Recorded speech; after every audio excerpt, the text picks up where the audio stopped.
dear participants.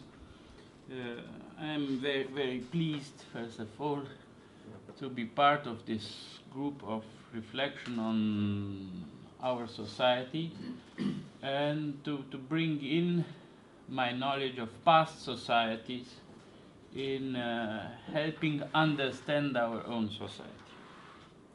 In a way, my own preoccupations swinged between my basic research or my field of specialization and then an interest in contemporary aspects and in an open public debate to which I am contributing now thanks to Sever Voinescu through my articles in the Dilemma Weekly. And I thank him for the opportunity he gave me to contribute to the public debate. So I will bring in front of you the discussion of several concepts, sociological, historical, which were used and abused by contemporary historiographic and politic thought, and which need a reconsideration. This is more acutely perceived in Eastern Europe, as Eastern Europe since the 19th century is importing concepts created in the Western world. First Western Europe, then largely the North Atlantic world, so Western Europe and the United States. By this fact, of course, importing these concepts, they were understood partially or in the light of local realities and in most cases distorted. That's why I'm proposing to discuss about polemical concepts and heretical concepts. So concepts which are used in a debate where the purpose is to win the debate, just to win, like in a process, in a case, to convince a jury, which might be the electorate or the public opinion more largely, and where all the skills of a debater are used and where concepts are used by the debater for his purpose. And then the heretical concept, which is a tool for, let's say, an analyst or a historian of ancient times, through which he tries to understand what was really there and to adapt the concept or to build it up in order to describe first a society, to describe correctly a society.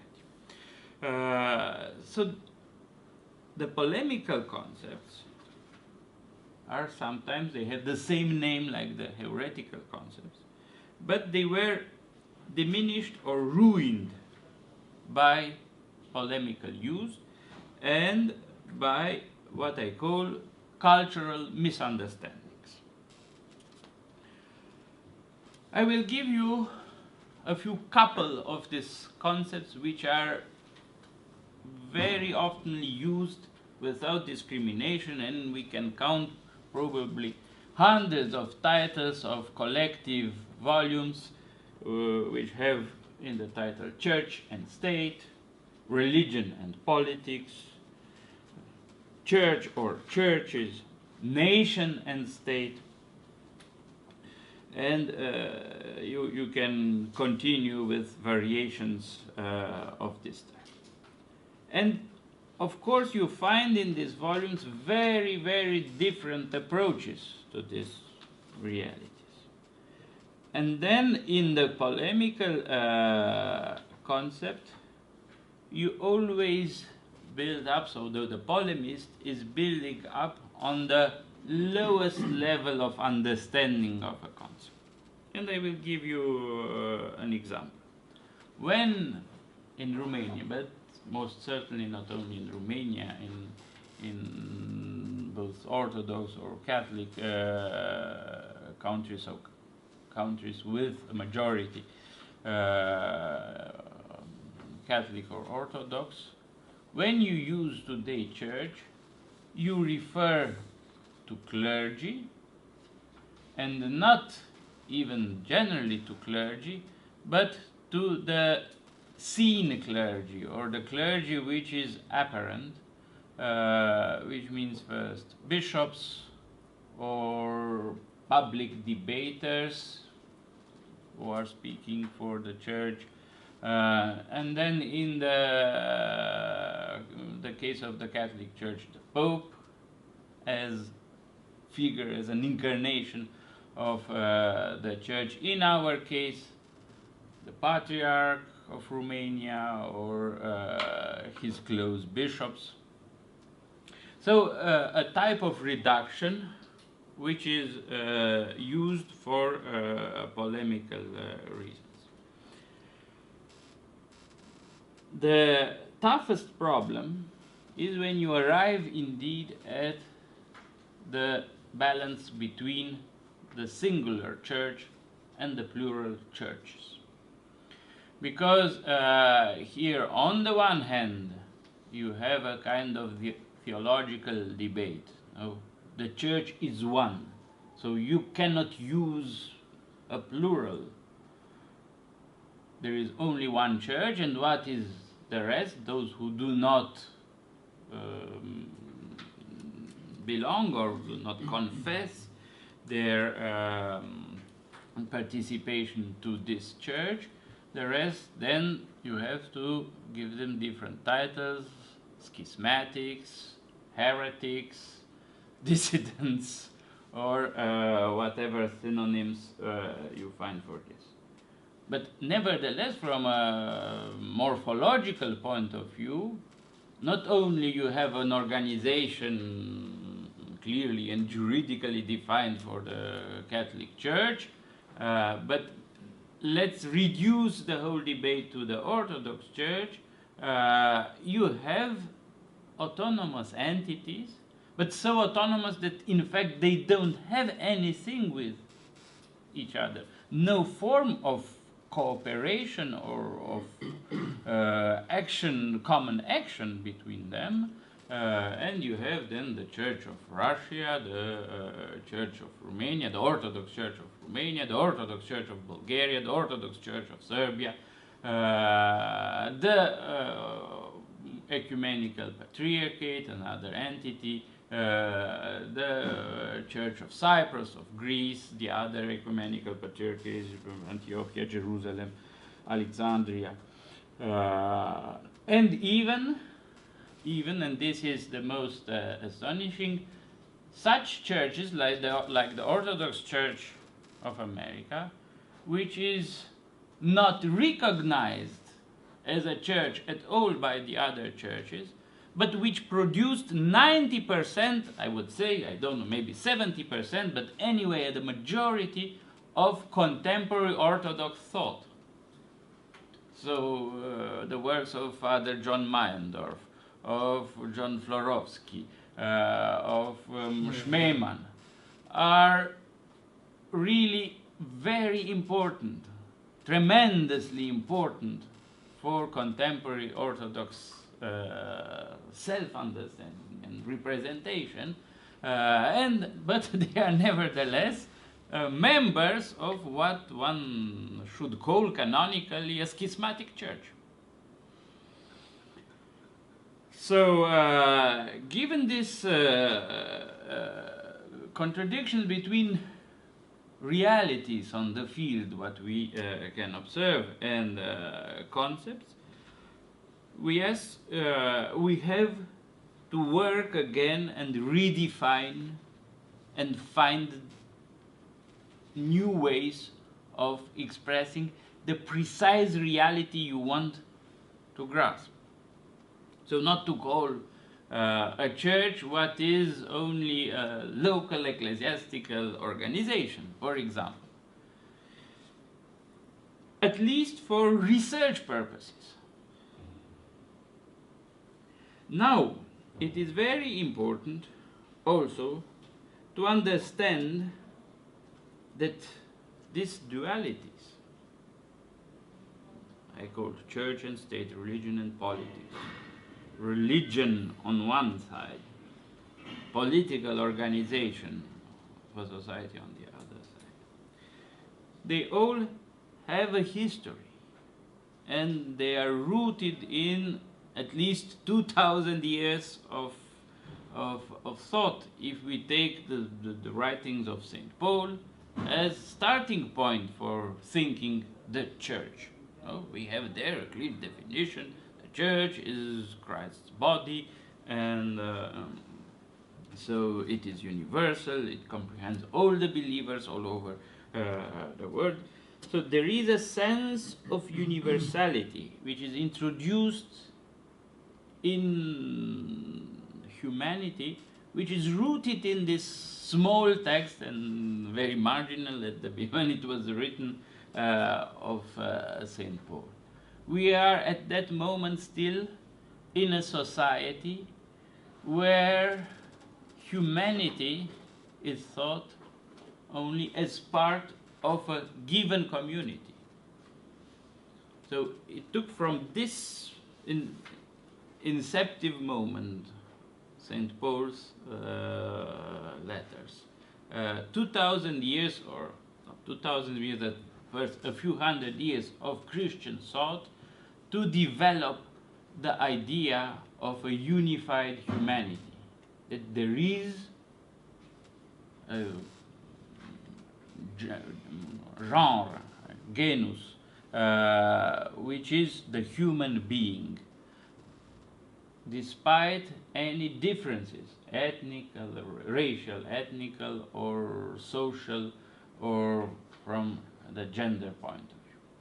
So the history of our globalization, in a way, starts 2,000 years ago with these writings of St. Paul. But then you have this other term, the state, which is indeed the first time mentioned as a name and as a concept in Roman legal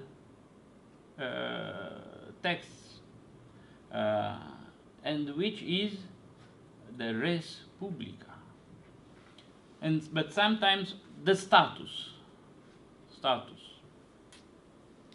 or res publica.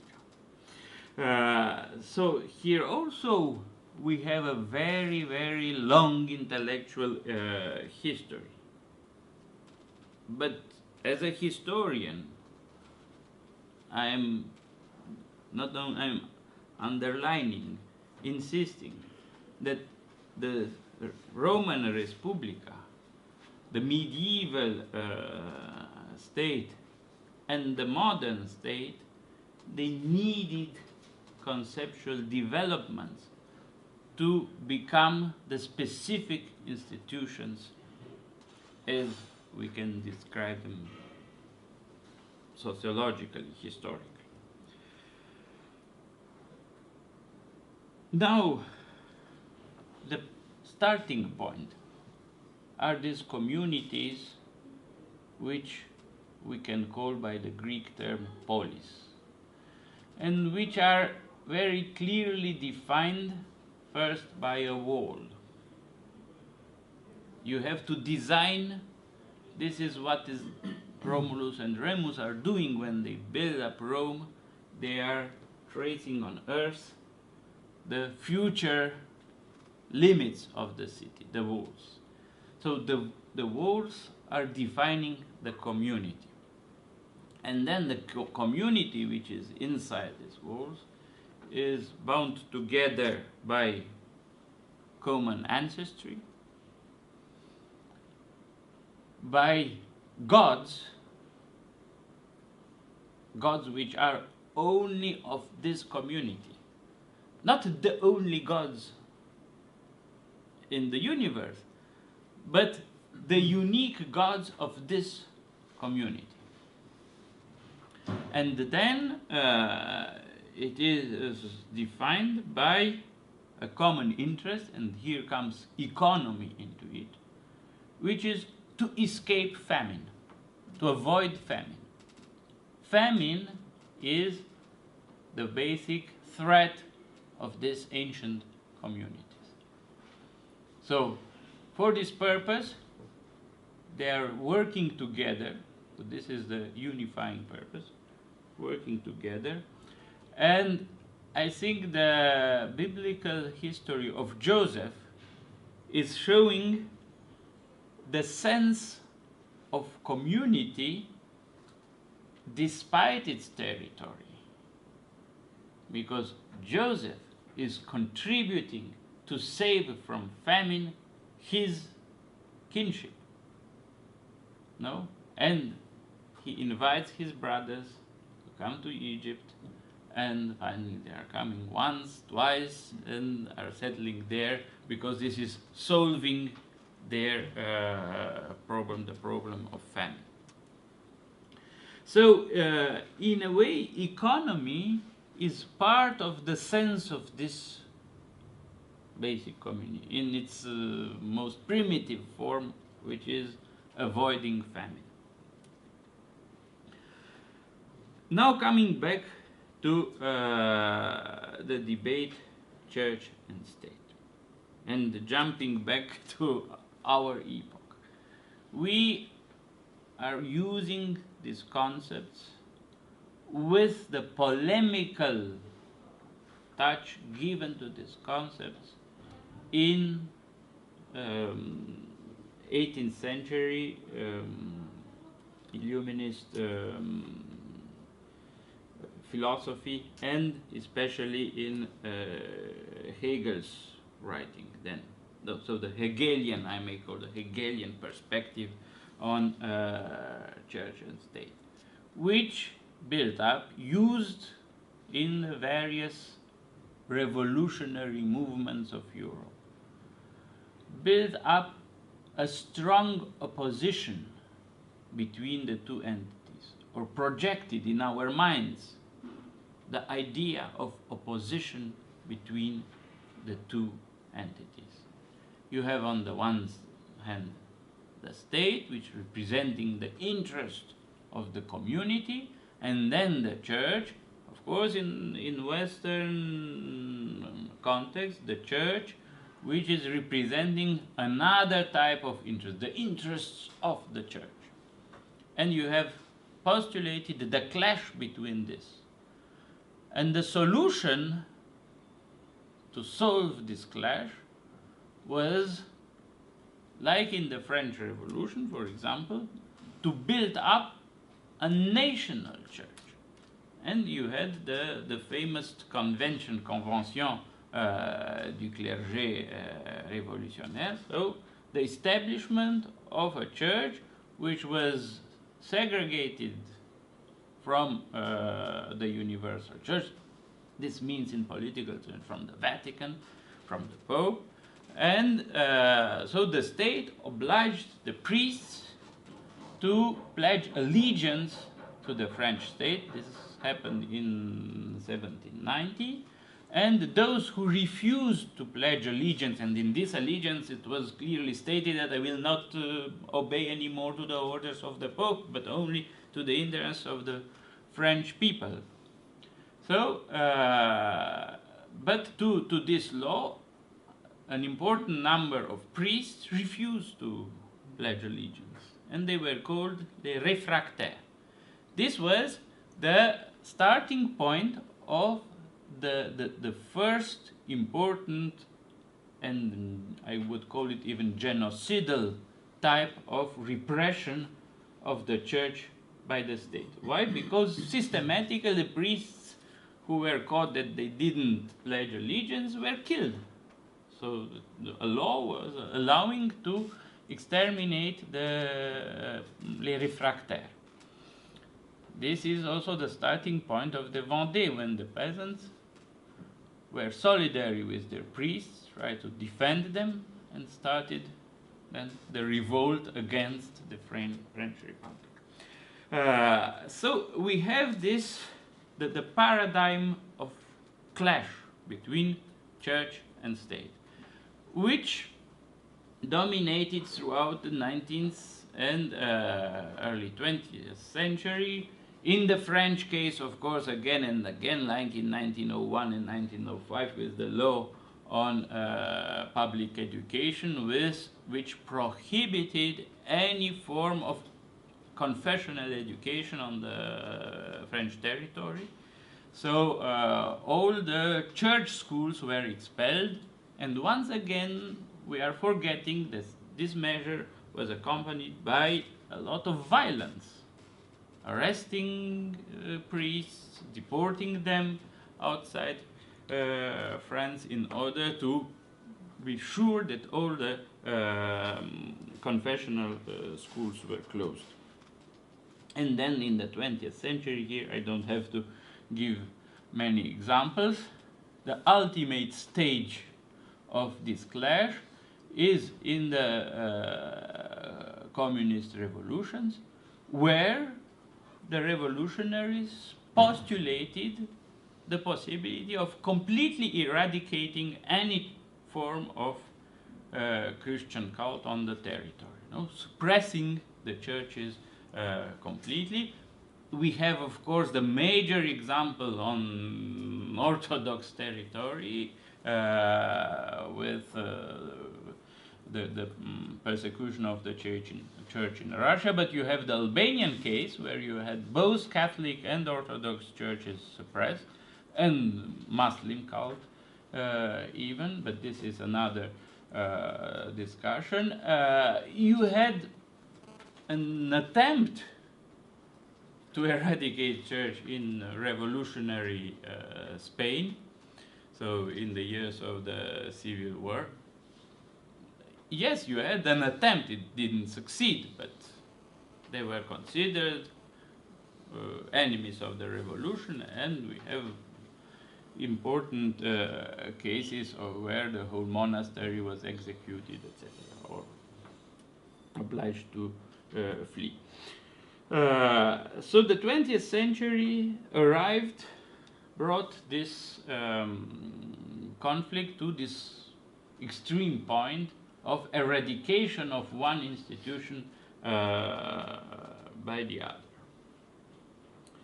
Once again, going back into history, I asked the question, how did it come to this clash? Why is, on the one hand, the church considered part of a conservative society, part of a conservative view of society, and in the same time a different institution? How did this institution, which was extremely marginal in its beginnings, and I'm reaching back to the first centuries of Christianity, how did it manage to become central to societies and to states, or to the state? For the ancient world, of course, a major example is the Roman Empire. But it's not the unique. We have the Kingdom of Armenia, then the Kingdom of Georgia, and the kingdom maybe, but less known, the Kingdom of Edessa, a small city-state in eastern Anatolia, which was also one of the first Christian states in history. Okay, so going back, we have to understand what is the mechanism which propulsed, and whether in these epochs, from, let's say, the Constantinian time to medieval Europe, was the institution church perceived as something different from the community, from the political body, from the polis. And this is my historical analysis, that it took almost 1,000 years to build up the concept of a different body of the church, different from the community. And I'm not speaking here about the slow rhythm of Christianization, no.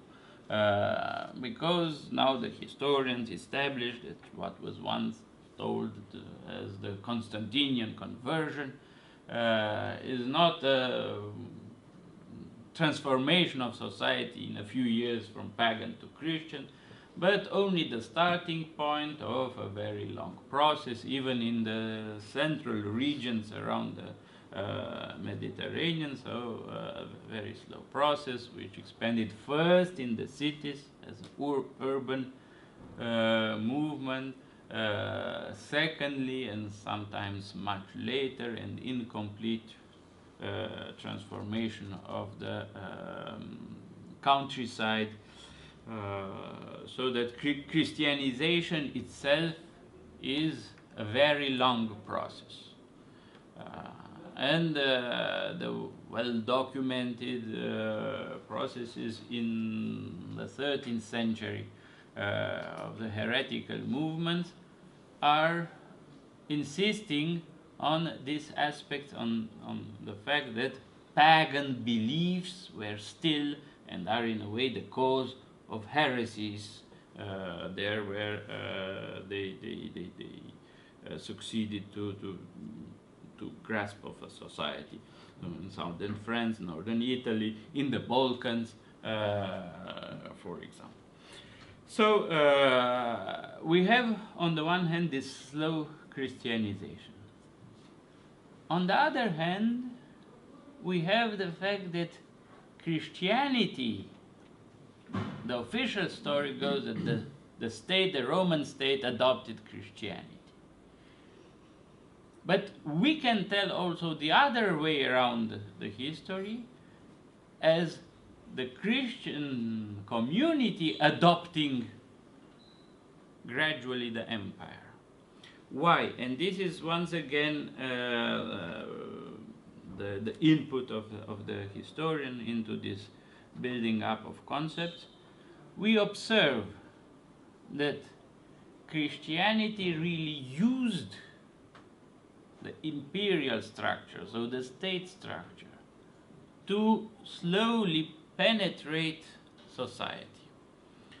Of course, the process is very complex, and we cannot singularize or bring up a single cause to this process. The decay of the antique city and the decay of virginalism, so the role of the rich people in these cities, which was little by little taken over by the church. So this is this is the great contribution of Petre Guran, about the social economic function of the church in the 4th to 7th century, and how it managed to preserve part of the antique society. It took over the antique society.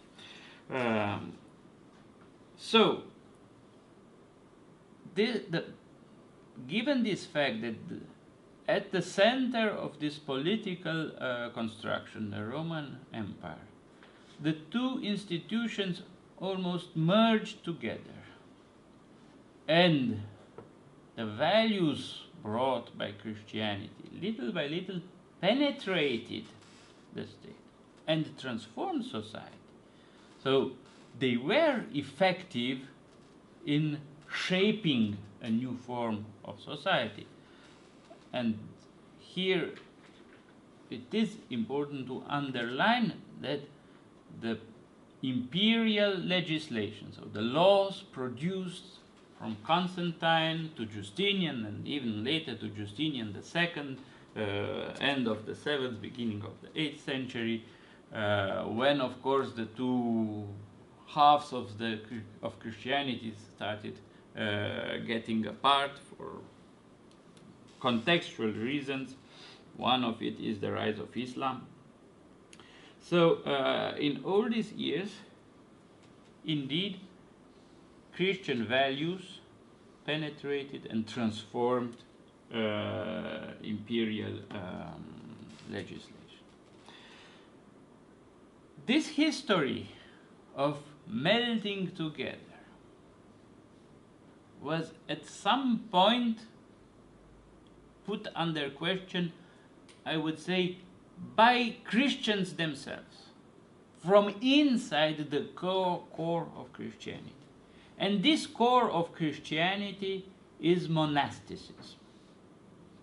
So monasticism rose as a questioning of the metaphysical validity of this melting together of two societies.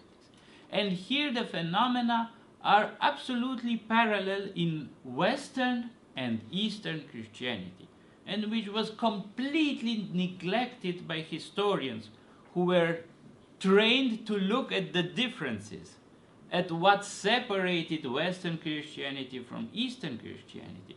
And they neglected this, in a way, DNA of Christianity, which is to systematically put under question its anchoring into the world and its combination with the forms of power which are reigning this world. Monasticism was the core which brought the transformations of Western society end of the 10th and throughout the 11th century. The phenomenon La Trêve de Dieu, the peace of God, which was arranged by monasteries, by the Cluny movement, no, obliging the feudal lords to respect peace, to respect, first of all, the crops, and so the capacity to bring together the results of agriculture, and then growingly to the construction of a central power, the Pope, with what we call historiographically the Gregorian reform, the reform of Pope Gregory. In Eastern Europe, you have the inception of this movement a little bit earlier, but the result a little bit later. So it took several centuries to bring up an independence. So the result in the West, to conclude, was to construct finally an institution parallel to the world order, to the feudal order, capable of acting and interacting with these orders, completely autonomous, above them, or parallel first and then above them, and acting also as a principle of organization of the whole society, but not being at the same time the first element of separation was given from the worldly power, from the temporal power. The same thing happened so in Eastern Europe, in what we call the Byzantine Empire, during the Iconoclastic crisis, which created centers of resistance to the state in the monasteries. These centers of resistance fought, and ideologically, conceptually, the iconoclast theology. When they succeeded in, of course, by circumstance, half social change in the empire, they succeeded to determine the imperial authority to renounce this religious policy, but they kept their autonomy. So they kept this energy to oppose the state, to oppose temporal power.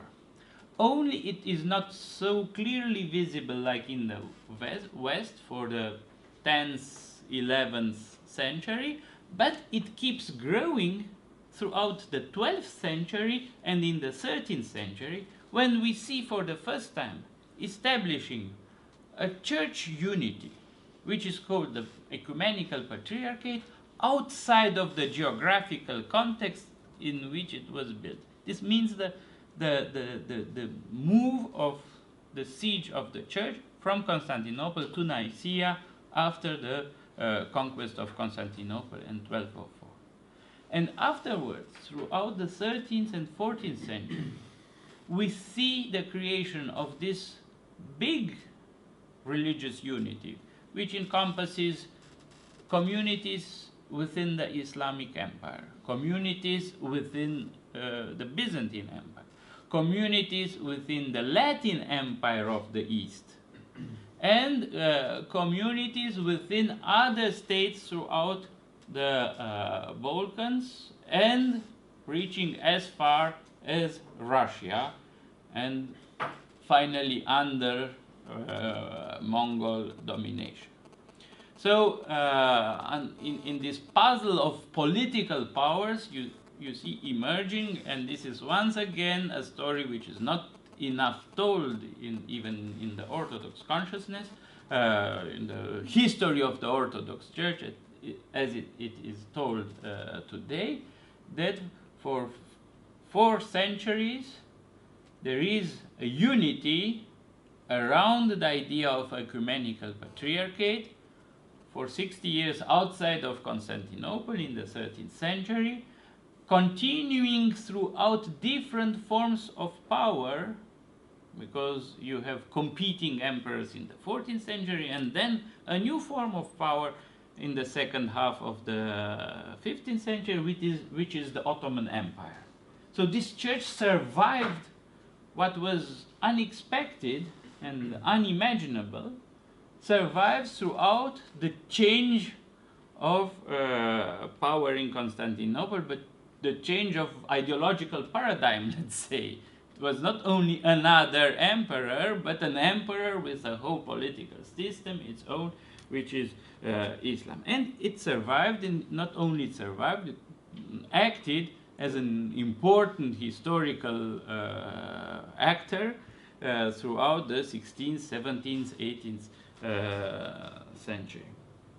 So the phenomenologically, we have the same process, which is the separation of the church from the state, having its goal into assuring the access to the heavenly Jerusalem. So this is the specific purpose of the church.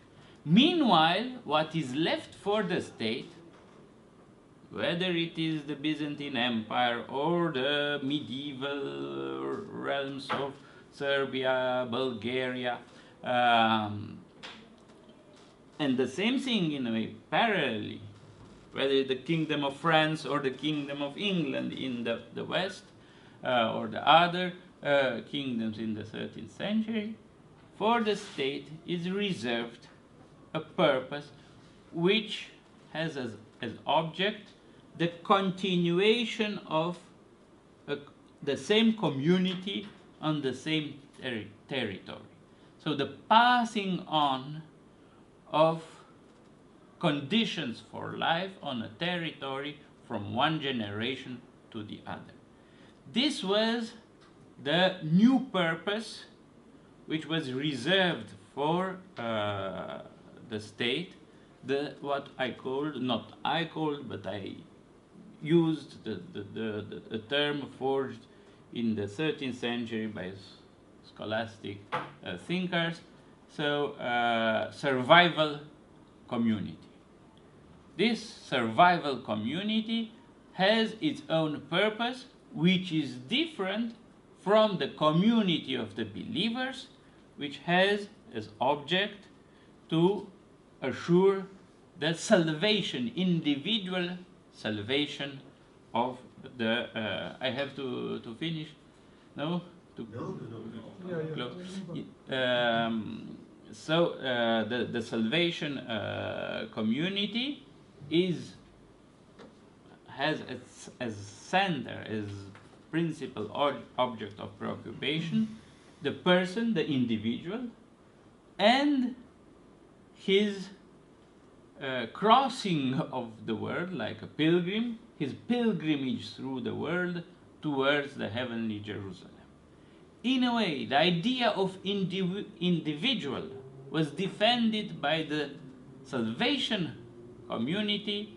Meanwhile, the purposes of the community were represented by the survival community. So we have to do something together in order to avoid famine. In order to avoid famine, in order to avoid invasions, we have to put the purpose of the community above the individual. The moderation of this communitarianism came from the church, which told, yes, but there is an interest of the individual which we have to preserve, which consists in helping, assuring that he can cross the world, can cross the seculum towards the heavenly Jerusalem. Now, if we grasp the medieval and late antique realities through these concepts, we see that this energy within Christianity, which first merged and brought the values of Christianity into the state, into the late antique state, but then almost simultaneously started building up a counterpower, as the idea of another group, another purpose for getting together, which is salvation, is at the root, I would say, of modernity. But the ideological concepts developed during the French Revolution and the 19th century are, of course, eliminating the church from this modern story. So this is the problem. And we are prisoners, as I say, of this diminished or polemical concepts. If we are getting back to this original movement, to this distinction which is created by Christian thought between a survival community and the salvation community, the fact that they are built up of the same persons, no? The same group is acting as members of the survival community and as members of the salvation community.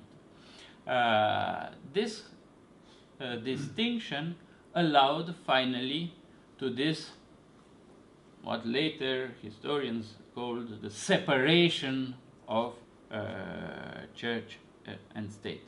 Only this separation was used in a way and abused through polemical use of the concept. Here lies the problem. And I see for our world today a problem, a particular problem for the Orthodox countries, there where the church, in the wake of this revolutionary movement, was integrated into the state, but to serve purposes of the survival community, not the purposes of the salvation community, which was the nation building and the preservation of the nation state. Thank you. Very good. Well, I'll open the floor for discussion. Thank you very much, Petre. Impressive as always. I just want to have a question because at a certain point my presentation touched on that aspect. So this relationship between monasticism and, how to say, the rest of clergy. So the clergy there lives and profess in the world, you know. We in the Orthodox Church, we have a special, you know, deference in front of monks. There is a widespread idea that the monks are somehow leading the way towards salvation, towards you know, heaven for all the community that follows behind. We have also this idea that their work in terms of spirituality, of course, is the toughest. You know, they are in the front line in the battle with the devil and blah blah blah. We know all these kind of things that we believe about that. So, as you know, I'm visiting monasteries all the time, and I'm in touch with a lot of people, as you are in Athos and everywhere else. But I really doubt that this is an accurate evaluation. To me, for instance, it's much more difficult to be a Christian in the middle of Bucharest, going out in the old town, living in a city like that, than to be a Christian, you know, out there up in the mountains, in the solitude, or along with some of your other monks, you know, doing all the rituals without any other kind of temptations around. But this is my perspective. But I'd like to, because you mentioned at a certain point that in the middle of monasticism they build up this attitude to protest, to oppose the empire, but also it was something to oppose their own, you know, Secular clergy. Secular clergy, okay, let's put it like that, although it sounds oxymoronic somehow, but okay. But to oppose them, you know, their heads, let's say the heads of their own church as well. So my question is this: do you think that evaluating as a historian, very complex mind, you have a very complex mind, so I'm sure that you can give us the answer. Evaluation, do you think that this was for the good or for the worse? Because I'm afraid that having people who really abandon the world, trying to rule the world, is something not that smart, or at least not that useful. So, what's your take on that? Yeah. First of all, let me recall this. It is a process, of course, by which monastic groups took over the control of the church. In the ancient church, from the beginnings throughout the 5th, 6th century, you know, even the episcopal clergy were married people. Yes. So the first canons, which recommended, they did not prohibit, but they recommended for bishops to separate from their wives when they were elected to bishoprics, are appearing in the 4th century. So you could be elected as a, but of course, already venerable, so a person of a certain age, and you could, if you were, the recommendation was to separate from your household in a way, to leave the direction of the household to somebody else. It's not about sexual intercourse with your wife, but about the burden of directing a household. Imagine bishops like the family of Basil of Caesarea and his father. They were huge landowners. They had the problem of administrating their farms. So the purpose was, leave now the farms to somebody else in the family and go and take care only of the church. So this was the initial sense of this canon.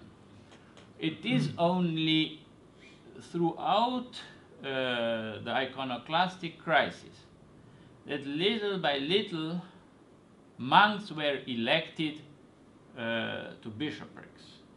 Why? Because this group around Theodore Studite and a few other, Bishop Platon, it is historically, I will not give you now the details, a group of very intellectual, only high class or related to important people in the empire, a group of monks who started building up the opposition to the iconoclastic emperors.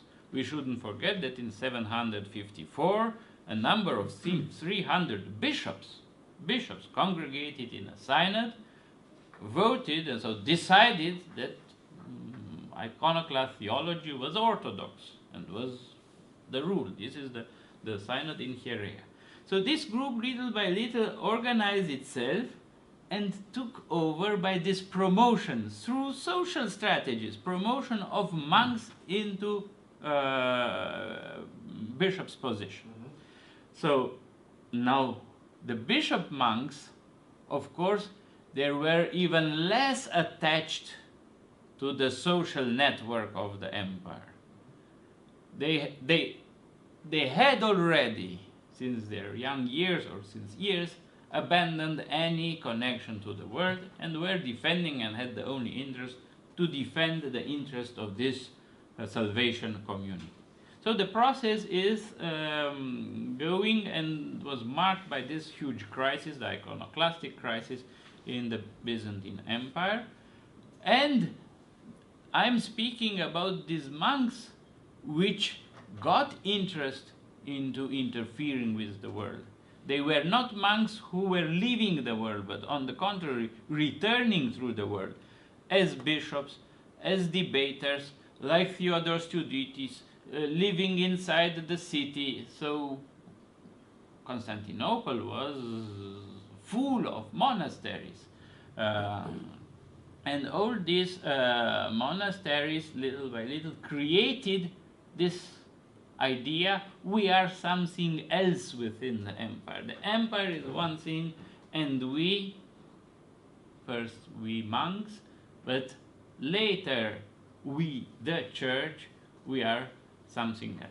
And imagine that in the 13th century, probably the most important actor of this emergence of Ecumenical Patriarchate and of a unified Orthodox Church was the monk Sabas, of Serbian origin, established in the Mount Athos, who came out of the Mount Athos, was consecrated bishop by the Patriarch in Nicaea, sent to Serbia, created the reunification of the Serbian church. Excuse me, in Sabas in English is Sava. Sava, Okay. Sava, yes.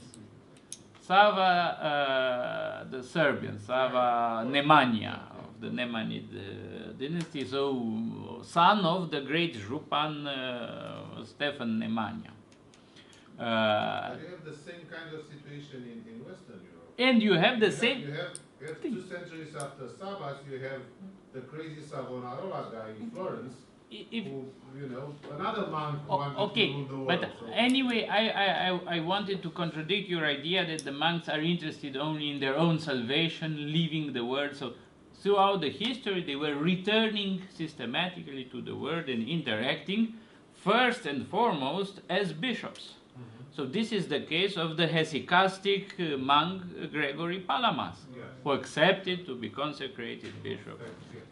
Okay, someone else? Any other? Yes. I was wondering if you could tie some sort of dialectics on your subject between survival and salvation community, church and state, in regard to this chapter from Matthew, when Jesus says to the apostles, "You are the salt of the earth, but if the salt loses its saltiness, how can it be made salty again?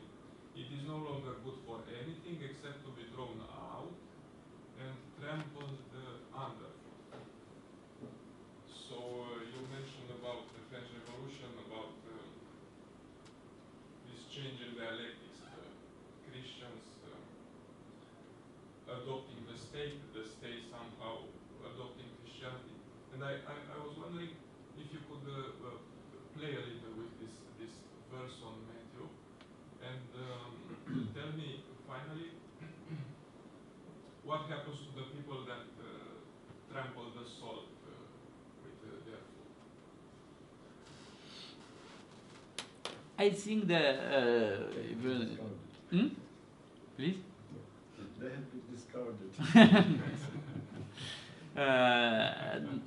The salt of the earth, you, speaking to the apostles, but speaking to the believers, to the person who are saying you are the Christ, the Son of God, and is acting then according to this belief.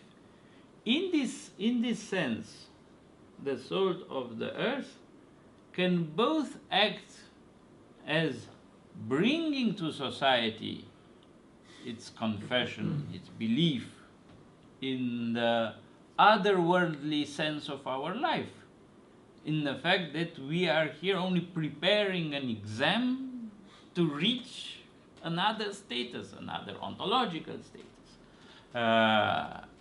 So this is the sense of this special function of the mystical church, for the church as being built up of every confessing, conscious Christian, consciously confessing the belief in the divinity of Jesus Christ, but also the divinity of man, or the goal to get the divinization of man. In this sense, you can bring your values to society, but in the same time trying to avoid to become part of the system of a survival community. Yes? You have to keep apart, because the survival community has other intermediary goals than yours.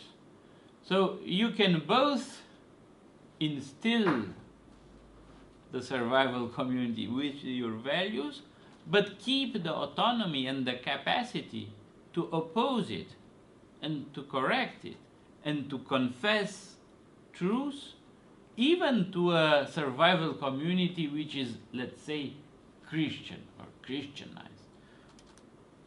Yeah, I'd like to follow up on that. One thing in terms of the modern situation, the other side of this is that the state has subsumed the role of salvation community. Yes. This is the modern welfare state. Yes. Right? Yes. This is the continuation of They're this. doing everything. And then going back historically, I think that the Protestant Reformation and the English Reformation play a big role in this in the West. Mm.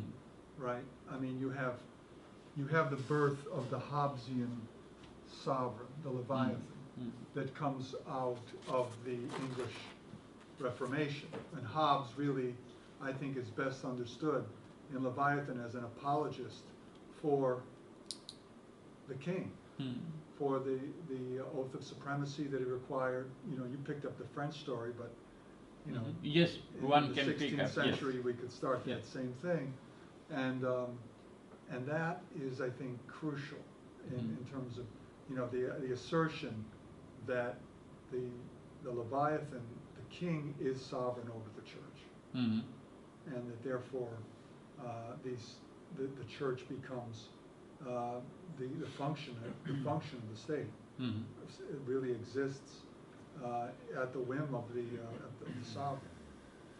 And again, that projection, that trajectory just continues through the modern era and just picks up speed. Whether you have communism, you know, Marx, you know, just makes religion a particular enemy to be eradicated because they want total dominance of the society. Thank you very much. This is indeed maybe was missing to my talk, the precision that this very polemical and image of the clash of church and state since the French Revolution, the Hegelian thought, Hegelian, Marxist, etc., is due to the fact that the survival community, little by little, hides or rises the pretension also to assume purposes or pseudo-purposes of the salvation community.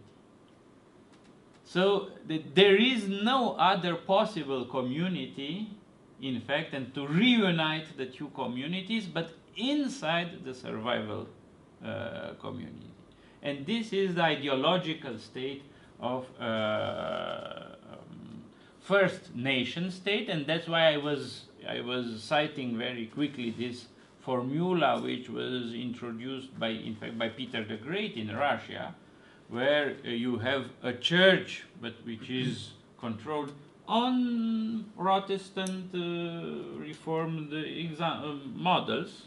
So a church which is controlled by the emperor. And then in the 19th century, churches which were attached to the purpose of building up new nation states, Romanian, Bulgarian, Serbian, Greek, in southeastern Europe.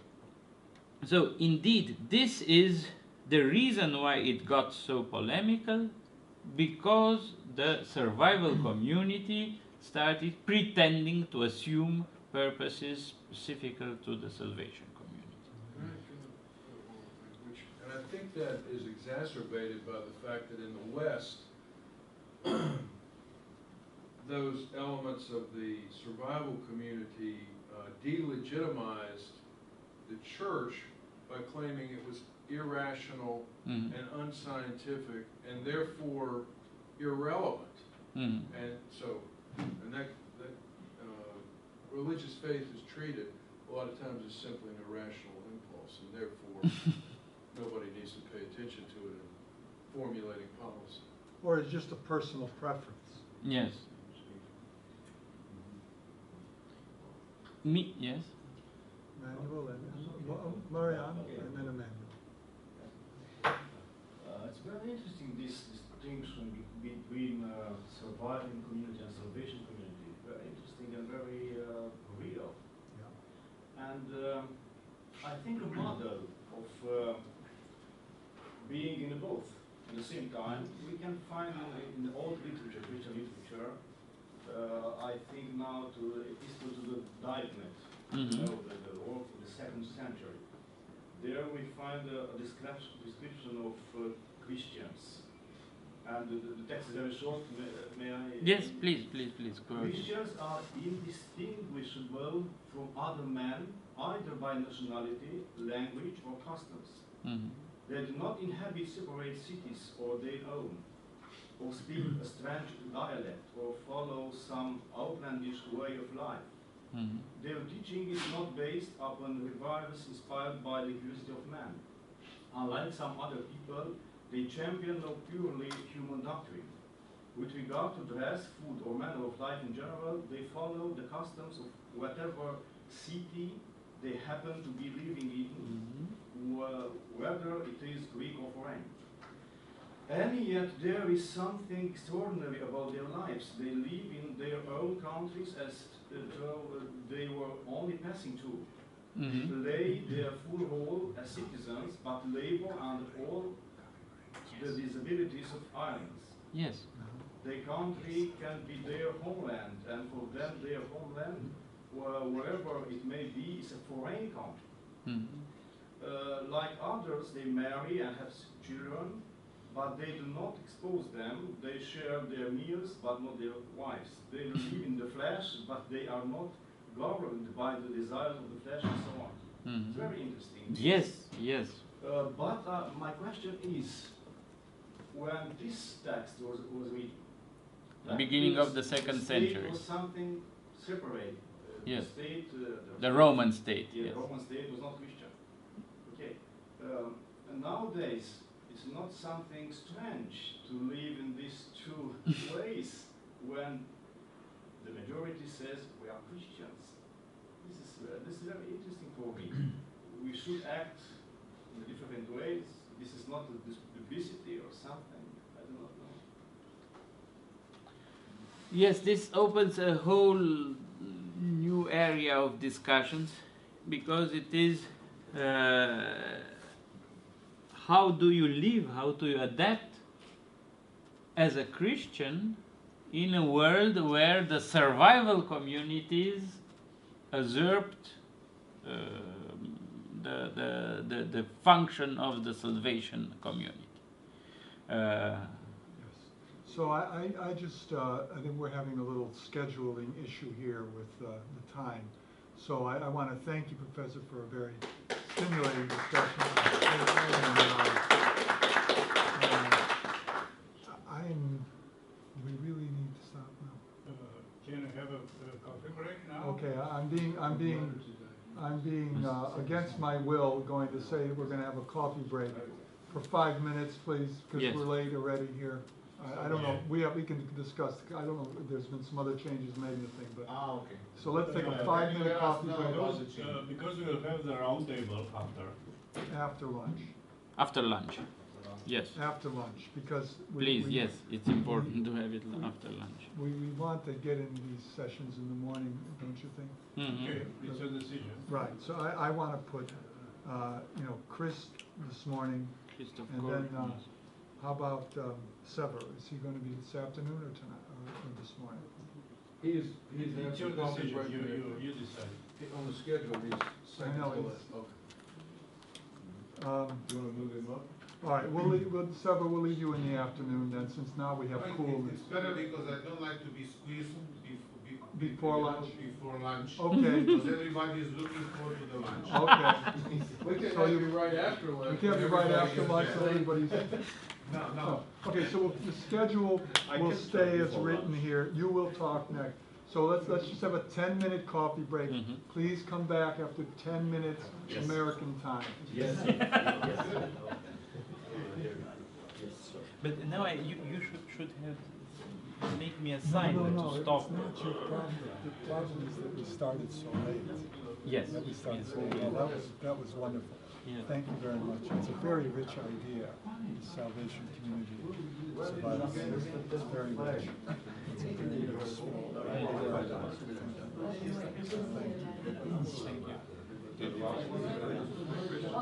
Thank you.